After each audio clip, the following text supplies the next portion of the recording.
Most people discover the law of attraction when money starts to feel confusing. It's usually not when things are going great. It's when you feel behind, stressed out, or can't figure out why all your hard work isn't turning into actual progress. The core idea sounds so simple and appealing. Your thoughts create your reality. Focus on abundance and abundance will follow. Focus on what you lack and that lack will continue. That idea feels true because, well, part of it is. But the way it's usually applied to money creates a lot of problems. To really understand what the law of attraction gets right and wrong about your finances, you have to separate belief from behavior. Here's the key distinction. Money doesn't respond to your thoughts. Money responds to your actions, which are shaped by your thoughts. And that small difference changes everything. Let's start with what the law of attraction gets right. Your internal state absolutely affects how you interact with money. If you deeply believe that money is scarce, you're going to act defensively. You'll hesitate on opportunities. You'll avoid looking at your bank account. You'll delay important financial decisions. And when stress builds up,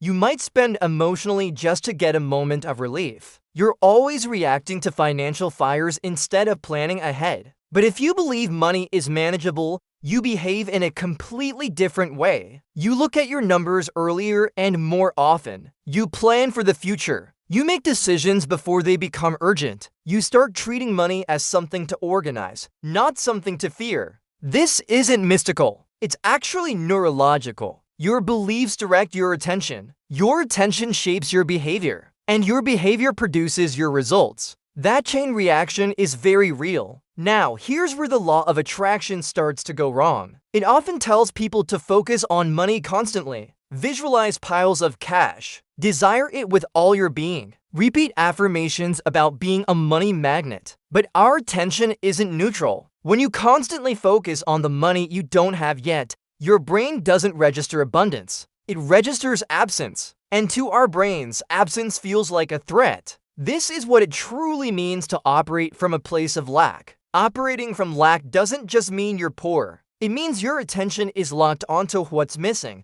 what could go wrong, or what you're terrified of losing. When someone operates from lack, money stops being a functional tool and becomes an emotional roller coaster. You'll start to see certain patterns emerge. You overthink small purchases like a $5 coffee, but you underplan for the big ones, like retirement or a house. You avoid looking at your account balances because seeing the numbers gives you anxiety. You chase higher income, hoping it will fix everything, without ever building a solid financial structure. You feel incredibly busy with money matters, but you never feel settled or secure. This isn't because you believe the wrong things. It's because your attention is aimed at the wrong target. The law of attraction often suggests that thinking about money more will bring you more of it. But in practice, for most people, thinking about money too much actually creates scarcity-driven behavior. You start tying your sense of safety to the numbers in your account. You start measuring your self-worth by your income. You start chasing outcomes instead of building reliable systems. And that chase becomes an endless loop. You pursue more money because you feel insecure. But the constant pursuit keeps you focused on your insecurity, which then fuels more frantic pursuit. Nothing ever stabilizes. This is exactly why some people can earn more and more money, yet still feel like they're falling behind. They never manage to switch out of lack mode.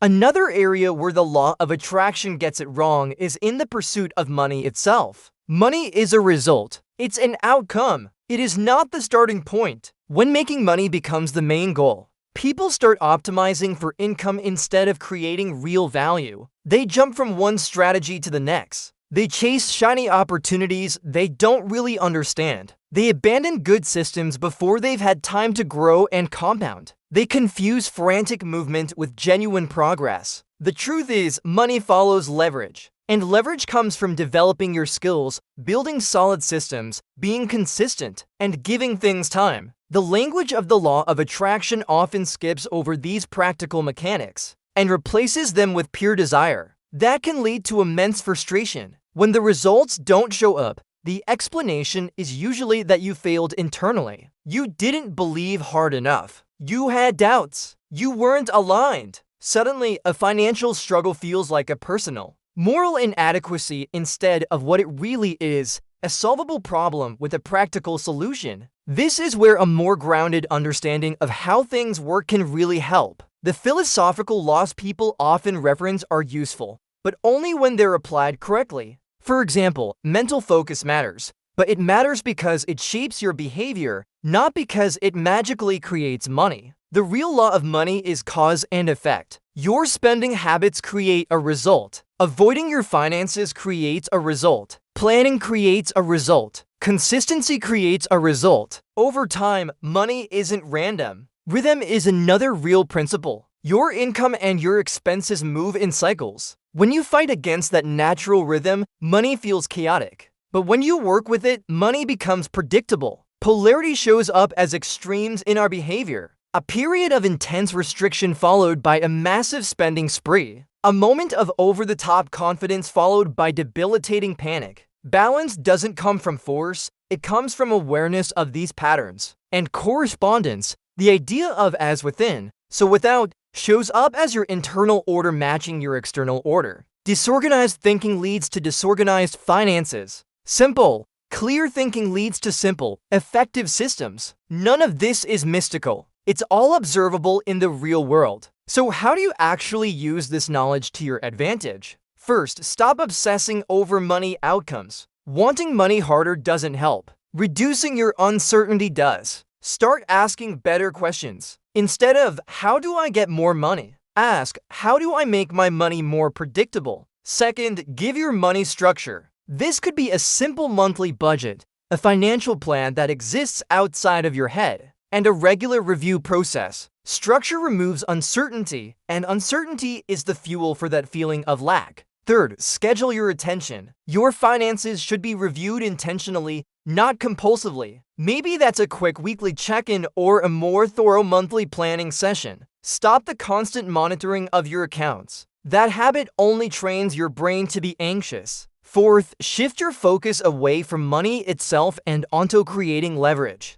What skills can you develop that will grow over time? What systems can you build that work for you automatically? What habits can you create that stabilize your behavior? Money will follow these things naturally. And finally, treat money as a tool, not as your identity. Money is not proof of your worth. It isn't safety itself. It's a resource that responds to clarity and then consistent behavior. The law of attraction gets one big thing right. Your internal state truly matters. But it gets it wrong when it tells you to just think your way to wealth instead of building your way there. Money doesn't respond to thoughts. It responds to systems built through clear thinking and consistent action. The real advantage isn't attraction, it's alignment. The alignment between your attention, your behavior, and the structures you put in place. When those three things line up, money stops being so loud and demanding in your head. And when money finally gets quiet, that's when real progress becomes possible. Thanks for watching. If this helped you see money in a new way, be sure to like and subscribe for more.